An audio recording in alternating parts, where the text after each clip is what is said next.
Գիտեք նաև, որ Հայաստանի արտաքին պարտքը Փաշինյանի կառավարման ընթացքում կրկնապատկվել է, նա ասում է, որ զենք է առել այդ գումարով, հավատում եք, որ նա 8 միլիարդի զենք է առել։ Ճիշտ է, իր օրով իրականից հետո մեր ներքին պարտքը ավելացել է, միլիարդների է հասնում արդեն, եկել են լսել, որ ասել է, որ զենք է առել, բայց չեմ հավատում ես։ Անկեղծ ասած, հավատալ չհավատալու համար պետք է ունենալ որոշակի տեղեկություններ կամ պատկերացումներ, ես այդպիսի տեղեկություն ու պատկերացումներ չունեմ, ուզում եմ հավատալ, բայց չեմ կարող հավատալ մի մարդու, ով նորից անդրադառնամ, այսօր կասի Արցախը Հայաստանի է վերջ, երկրորդ օրը կասի ճանաչում ենք թուղթ ստորագրի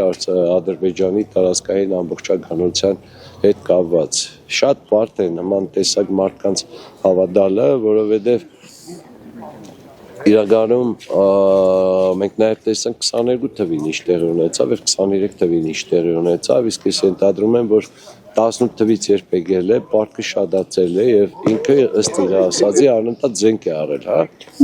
Եթե առել էր եւ անապատակ էր առել, ինչի մասին է խոսքը։ Եթե առել էր, պետք է երևար, չէ՞, այդ կռիվների պահումների ժամանակ չի երևաց, չեմ տեսել։ Ավելի շատ տեսել եմ նախորդ կառավարիչների ժամանակ ձեռք բերված զենքը, քան տեսել եմ նորօրյա զենքեր, տրոններ, չգիտեմ, հատուկ սարքավորումներ եւ այլն եւ այլն։ Հնարավոր առել է, ում օգտագործի, եթե թուրքերի հետ արդեն բարեկամ է, Ադրբեջան, ում է պետք է կռվի, Վրաստանի ու Ռուսաստանի։ Չեմ հավատում։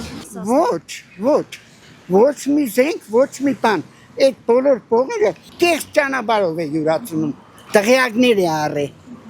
Ուդեգանները։ Չեմ հավատալ։ Մեկը քսե առել է, մեկը քսե չի առել, չգիտեմ, ես ոչ մի ինֆորմացիա չունեմ դորիցս։ Սուդ է։ Եթե զենքի առել է, կրնամ է միլիարդի զենքի առել 7 միլիարդ դերել է ջեբը։